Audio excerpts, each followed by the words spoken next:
Saat gencatan senjata antara Amerika Serikat dan Iran diumumkan, ada satu hal penting yang langsung terjadi. Selat Hormuz kembali dibuka.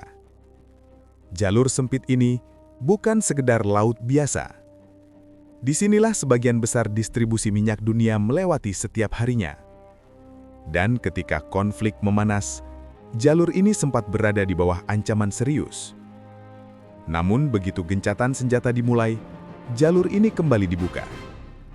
Dunia pun sedikit bernafas lega. Tapi di balik itu semua, perlu dipahami satu hal penting. Bahwa gencatan senjata dalam konflik besar jarang berarti perang telah selesai. Seringkali itu hanya jeda sementara. Awal konflik besar. Semua ini tidak terjadi secara tiba-tiba. Ketegangan antara Amerika dan Iran sudah berlangsung lama. Namun di tahun 2026, situasinya meningkat tajam. Serangan besar diluncurkan ke berbagai target strategis Iran, mulai dari fasilitas militer hingga sistem pertahanan. Dalam beberapa minggu saja, ribuan titik menjadi sasaran. Skala operasi ini sangat besar dan menunjukkan bahwa konflik telah memasuki fase serius. Dalam kondisi seperti ini, balasan hampir pasti terjadi. Balasan Iran. Skala besar. Iran merespons dengan cepat. Serangan balasan dilakukan dalam skala besar. Dalam fase awal konflik saja, sekitar 300 rudal diluncurkan dalam 10 hari pertama, hingga hampir 400 rudal dalam satu hari. Dan itu belum termasuk drone. Jika dihitung secara keseluruhan, jumlah serangan mencapai ribuan unit, rudal dan drone, yang diarahkan ke berbagai target di kawasan. Target meliputi pangkalan militer, fasilitas energi, bandara, wilayah sekutu Amerika. Ini menandakan eskalasi konflik yang sangat tinggi. Kekuatan militer Iran. Meskipun mendapat serangan besar, Iran masih memiliki kemampuan militer yang signifikan. Sebelum konflik dimulai, diperkirakan Iran memiliki ribuan rudal balistik aktif. Sebagian telah digunakan, namun kapasitasnya belum habis. Selain itu, penggunaan drone dalam jumlah besar memberikan keunggulan dalam serangan berulang. Drone dapat diluncurkan dalam jumlah banyak dan sulit dihentikan sepenuhnya. Hal ini membuat konflik menjadi lebih kompleks. Dampak langsung perang. Dampak perang terasa dalam waktu singkat. Korban jiwa meningkat.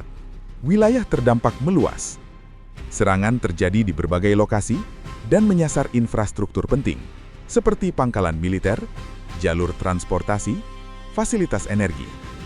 Situasi ini meningkatkan risiko konflik meluas. Selat Hormuz dan ancaman global. Selat Hormuz merupakan salah satu titik paling krusial. Jalur ini merupakan salah satu jalur utama distribusi energi dunia. Ketika konflik meningkat, muncul kekhawatiran jalur ini akan terganggu. Jika itu terjadi, harga minyak dapat melonjak, distribusi energi terganggu, ekonomi global terdampak. Karena itu, pembukaan kembali Selat Hormuz saat gencatan senjata menjadi langkah penting dalam meredakan tekanan global. Gencatan senjata. Di tengah tekanan internasional, akhirnya dicapai kesepakatan. Gencatan senjata sementara. Serangan dihentikan, ketegangan menurun, dan jalur strategis seperti Selat Hormuz kembali berfungsi. Namun kesepakatan ini bersifat sementara dan bukan akhir dari konflik. Realita di balik gencatan senjata. Kesepakatan ini tidak menyelesaikan seluruh permasalahan.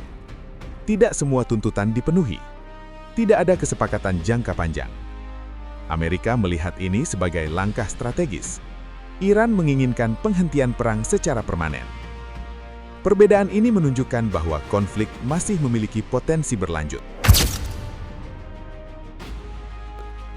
Kemungkinan ke depan. Situasi tetap berada dalam kondisi sensitif. Beberapa kemungkinan masih terbuka. 1. Perdamaian permanen. 2. Konflik berlanjut. 3. Eskalasi lebih besar. Dengan kapasitas militer yang masih dimiliki, setiap kemungkinan tersebut dapat terjadi. Perang antara Amerika dan Iran di tahun 2026 menjadi contoh konflik modern dengan skala besar. Ratusan hingga ribuan serangan terjadi dalam waktu singkat. Gencatan senjata memang memberi jeda, dan pembukaan Selat Hormuz memberi dampak positif bagi dunia. Namun, itu belum berarti konflik telah berakhir. Karena dalam banyak kasus, gencatan senjata hanyalah awal dari fase berikutnya.